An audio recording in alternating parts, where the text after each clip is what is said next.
ದಲಿತರಿಂದಲೇ ದಲಿತ ಮಹಿಳೆಗೆ ಭಾರಿ ವಂಚನೆ ಆರೋಪ.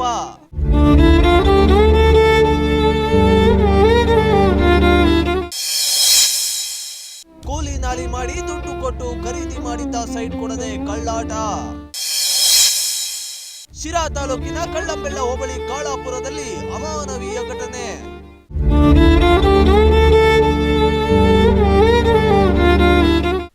ಶಿರಾ ತಾಲೂಕಿನ ಕಳ್ಳಂಬೆಳ್ಳ ಹೋಬಳಿ ಕಾಳಾಪುರದ ನಿವಾಸಿಯಾದ ಮಹಾಲಕ್ಷ್ಮಮ್ಮ ಎಂಬ ದಲಿತ ಮಹಿಳೆಯ ಪತಿ ಸುಮಾರು 20 ವರ್ಷದ ಹಿಂದೆ ಅದೇ ಗ್ರಾಮದ ಹುಲಿಯಪ್ಪ ನಾಗರಾಜು ಎಂಬುವರ ಸರ್ವೆ ನಂಬರ್ 4/11ರಲ್ಲಿ 6 ಕುಂಟೆ ಜಮೀನಿನಲ್ಲಿ 30-40 ನಿವೇಶನವೊಂದನ್ನ ಖರೀದಿ ಮಾಡಿದ್ರು. ಆದರೆ ನಾಗರಾಜು ಈ ಜಮೀನನ್ನು ವಿಂಗಡಣೆ ಮಾಡಿ 30-40 ಜಾಗವನ್ನು ಕೊಡಲು ಕಷ್ಟವಾಗ್ತಾ ಇದೆ. ಅದಕ್ಕೆ ಖರ್ಚು ಮಾಡಲು ನನ್ನ ಬಳಿ ಹಣವಿಲ್ಲ. ಆದುದರಿಂದ ಅದೇ ಗ್ರಾಮದ ಸಿದ್ದಯ್ಯ ಮತ್ತು ರಂಗಸ್ವಾಮಿ ಎಂಬುವರಿಗೆ ಸೇರಿದ 6 ಕುಂಟೆ ಜಮೀನನ್ನ ಮಾಡಿಸಿಕೊಡುತ್ತೇನೆ. ನೀವು ಅವರ ಕಡೆಯಿಂದ ನಿಮ್ಮ ನಿವೇಶನವನ್ನ ಪಡೆದುಕೊಳ್ಳಿ ಅಂತ ಹೇಳಿದ್ರು. ಇದಕ್ಕೆ ಸಿದ್ದಯ್ಯ ಮತ್ತು ರಂಗಸ್ವಾಮಯ್ಯ ಒಪ್ಪಿಕೊಂಡಿರುತ್ತಾರೆ. ಅದೇ ಜಾಗದಲ್ಲಿ ಅಂದಿನಿಂದಲೂ ಗುಡಿಸಲು ಹಾಕಿಕೊಂಡು ಮಹಾಲಕ್ಷ್ಮಮ್ಮ ಮತ್ತು ಕುಟುಂಬ ಜೀವನ ನಡೆಸ್ತಾ ಇದ್ರು. ಆದರೆ ಈಗ ದಾಖಲೆಗಳನ್ನ ಸಿದ್ದಯ್ಯ ಮತ್ತು ರಂಗಸ್ವಾಮಯ್ಯ ಎಂಬುವರು ಹೆಸರಿಗೆ ಮಾಡಿಕೊಂಡಿದ್ದು ಹುಲಿಯಪ್ಪ ನಾಗರಾಜು ಎಂಬುವರ ಕಡೆಯಿಂದ ಆ ಜಮೀನಿನಲ್ಲಿ ಪಡೆದುಕೊಂಡಿದ್ದ ಎಲ್ಲರಿಗೂ ನಿವೇಶನ ಹಂಚಿಕೆ ಮಾಡಿ ನನಗೆ ನನ್ನ ನಿವೇಶನವನ್ನ ಕೊಡದೆ ಮೋಸ ಮಾಡಿರ್ತಾರೆ ಅಂತ ಸಂತ್ರಸ್ತೆ ಆರೋಪಿಸಿದ್ದಾರೆ. ನಮ್ಮ ಹೆಸರು ಮಹಾಲಕ್ಷ್ಮಮ್ಮ ಗೋವಿಂದರಾಜು. ಕಾಳಾಪುರದ ಇದು ಕಳ್ಳಂಬೆಳ ಕಾಳಾಪುರ ಗ್ರಾಮ. ಇದು ಹುಲಿಯಪ್ಪ ಸಣ್ಣ ನಾಗರಾಜು ಅನ್ನೋರು ಹೊಲ್ದಾಗೆ 30-40 ಸೈಟ್ ತಗೊಂಡಿದ್ವಿ. ಅದ್ರಾಗೆ ನಮಗೆ ನಾವು ತಾಂಡಿಲ್ದಲ್ಲದೆ 7 ಜನ ತಗೊಂಡಿದ್ವಿ. ಎಲ್ಲ ಸೇರಿ 7 ಜನ ತಗೊಂಡಿದ್ವಿ. ಆತ ಎಣ್ಣೆ ಪಾರ್ಟಿ. ಹಂಗಾಗಿ ನಮಗೆ ಎಣ್ಣೆ ಮಾಡಿಸ್ಕೊಡ್ಲಿಲ್ಲ. ಮಾಡಿಸ್ಕೊಡ್ದಿಲ್ಲದಕ್ಕೆ ನಮ್ಮಲ್ಲಿ ಒಬ್ಬ ವಿದ್ಯಾವಂತ ಇದ್ದ ಸಿದ್ದಪ್ಪ ಅಂಬನು, ನಿಮಗೆ ಅಕ್ಷರ ಗೊತ್ತಿಲ್ಲ, ನಿಮಗೆ ಓದಕ್ಕೆ ಬರೆಯೋಕ್ಕೆ ಬಂದಿಲ್ಲ, ನಿಮಗೆ ನ್ಯಾಯ ಕೊಡಿಸ್ತೀನಿ ಬರ್ರಿ ಅಂತೇಳಿ ಕರ್ಕೊಂಡೋಗಿ ದಲಿತ ಸಂಘದವ್ರನ್ನ ಕರ್ಸ್ಕೊಬರ್ತೀವಿ. ಕರ್ಸ್ಕೊಂಡು ಬಂದು ಎಲ್ಲನ ನಿಮ್ಗೆ ನ್ಯಾಯ ಕೊಡಿಸ್ತೀನಿ ಅಂತ ಹೇಳಿ ಕರ್ಕೊಂಡು ಬಂದು ತಿರ್ಗಾ ಅವ್ರ ಹೆಸ್ರಿಗೆಲ್ಲ ಮಾಡಿಸ್ಕೊಂಬತ್ತಕ್ಕ ನಮ್ಮನ್ನು ಚೆನ್ನಾಗಿ ಮಾತಾಡಿಸಿ ಕತೆ ಆಡಿಸಿ ಅವ್ರಿಗೆ ಬೇಕಾದವ್ರಿಗೆಲ್ಲ ಸೈಟ್ ಕೊಟ್ಟು ನಮಗೆ ಸೈಟ್ ಕೊಡ್ದಂಗೆ 16 ವರ್ಷದಿಂದೆಲ್ಲ ಅದ್ರಾಗೆ ಇದ್ದೀವಿ.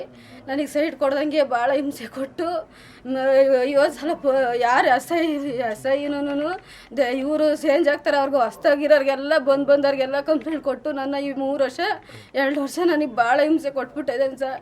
ಲಾಸ್ಟಿಗೆ ವಿಷ ಕುಡಿಯೋಂಥ ಪರಿಸ್ಥಿತಿ ನಮಗೆ ಬಂದ್ಬಿಟ್ಟೈತೆ. ಮನೆಗೆ ಯಜಮಾನ್ರಿಲ್ಲ, ನನಗೆ ನೋಡ್ಕೊಂಬಕ್ಕಿರೋ ಶಕ್ತಿ ಇಲ್ಲ, ಮಕ್ಕಳು ಓದ್ತಾ ಇದ್ದಾವೆ. ಮೇಲಾಗಿನ ನಮಗೆ ಯಾರಾದರೂ ಊರಾಗೂ ಹೊಟ್ಟೆಗೂ ಯಾರಾದರೂ ಬಂದು ನಮಗೆ ಸಹಾಯ ಹೇಳಿದ್ರೆ ನಿಮ್ಗೆ ಇದಕ್ಕೂ ನಮಗೂ ಏನು ಸಂಬಂಧ ಅಂತೂ ಸಂಬಂಧ ಕಟ್ತಾನೆ.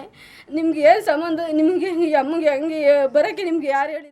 ಈಗ ನಾವು ಕಾಳಾಪುರ ನಿವಾಸಿ ಆಗಿದ್ದು ನಾವೊಂದು ಸೈಟ್ ತೊಗೊಳ್ತೀವಿ ನಾಗರಾಜು ಅವ್ರ ಹತ್ರ 30-40 ಎಂಬ ಸೈಟನ್ನು ತಗೊಂಡಿರ್ತೀವಿ ಸುತ್ತಳತೆ ಇದು.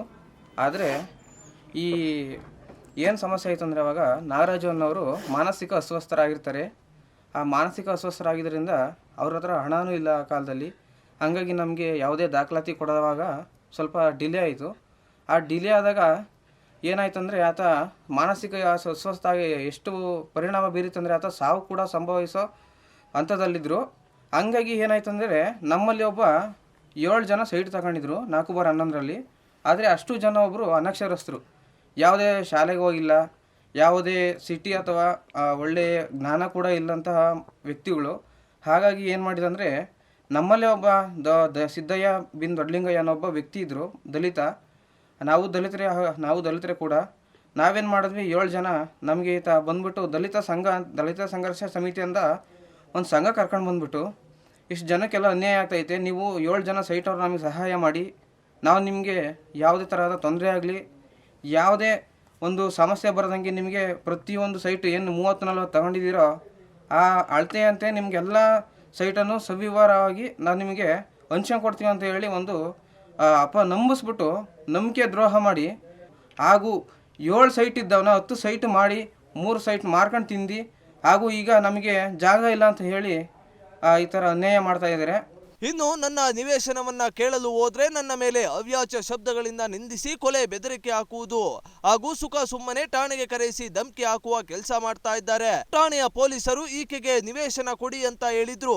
ಅವರ ಮಾತಿಗೂ ಕಿಮ್ಮತ್ತು ಕೊಡದೆ ತೊಂದರೆ ಕೊಡ್ತಾ ಇದ್ದಾರೆ. ನಮ್ಮ ಸಮಾಜ ಕಲ್ಯಾಣ ಇದು ದಲಿತ ಸಂಘದವ್ರನ್ನ ಕರೆಸ್ತೀವಿ, ನಿಮ್ಮ ಕೋರ್ಟ್ಗೆ ಹಾಕಿಸ್ತೀವಿ, ಕಚೇರಿಗೆ ಹಾಕಿಸ್ತೀವಿ ಅಂತ ಹಿಂಗೆಲ್ಲ ಹಿಂಸೆ ಕೊಟ್ಟು ನನಗೆ ಭಾಳ ಹಿಂಸೆ ಕೊಟ್ಬಿಟ್ಟವನೇ ಸರ್. ಅದಕ್ಕೆ ಸರಿಯಾಗಿ ಸಿದ್ದಪ್ಪ ಅಕ್ಕನ ಮಗ ಒಬ್ಬ ನರಸಿಂಹಮೂರ್ತಿ ಅಂತ ಅವನು ಭಾಳ ಮನೆ ಪಕ್ಕದಾಗ ಇರೋದವನು. ನಾನು ಹೋಗ್ತಾ ಬರ್ತಾ ಇರುವಾಗೆಲ್ಲ ಕೂಕೊಂಡು ಒಂಥರ ಹಿಂಸೆ ಹೆಂಗೆ ಗೊತ್ತೇ ಆಯಾ ಓರಿ ನೋಡ್ದಂಗೆ ನೋಡ್ತಾನೆ ಸರ್. ನಾನು ಹೊರಕ್ಕೆ ಒಳಕ್ಕೆ ಓಡಾಡುವಾಗ ಏನೋ ಒಂಥರ ಕಡಿಯೋನು ಹಿರಿಯನು ನೋಡ್ದಂಗೆ ನೋಡ್ತಾನೆ ಸರ್. ನಮ್ಮ ಸೈಟ್ನಾಗ ನಾವು ಇರೋದ್ರಿಂದ ಅವನಿಗೆ ಭಾಳ ತೊಂದರೆ ಆಗ್ಬಿಟ್ಟೈತೆ. ನನಗೆ ನ್ಯಾಯ ಕೊಡಿಸ್ಬೇಕು ಸರ್.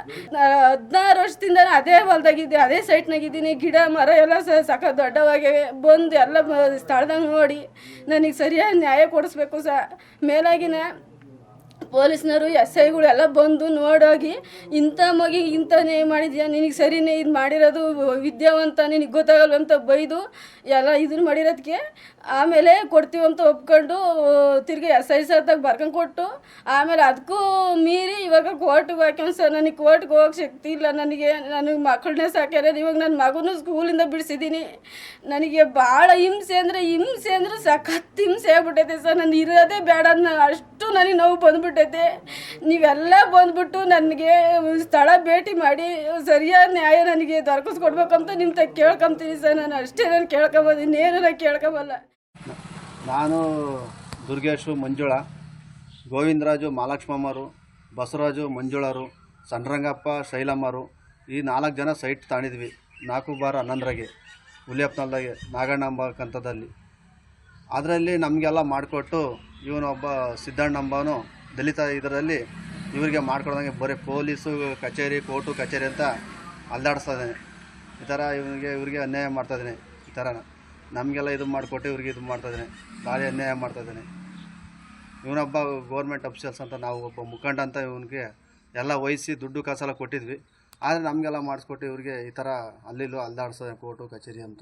ನಮಸ್ತೆ, ನಮ್ಮ ಹೆಸರು ವಿವೇಕಾನಂದ ಅಂತ ಕಾಳಾಪುರದಿಂದ ಮಾತಾಡ್ತಿರೋದು. ನಮ್ಮ ತಂದೆಯವರು ಇವ್ರಿಗೆ ಒಂದು 7 ಜನಕ್ಕೆ 4/11 ಸರ ನಂಬರಲ್ಲಿ ಸೈಟ್ ಕೊಟ್ಟಿದ್ದಾರೆ. ಆ ಸೈಟು ಅಂದರೆ ಜಮೀನು ಮಾರಿರೋದು, ಸೈಟು ಅಂತೇನು ಮಾರಿರಲಿಲ್ಲ. ಆದರೆ ಇವರು ಎಲ್ಲ ಒಂದು 7 ಜನ ತಾಂಡವರೇ.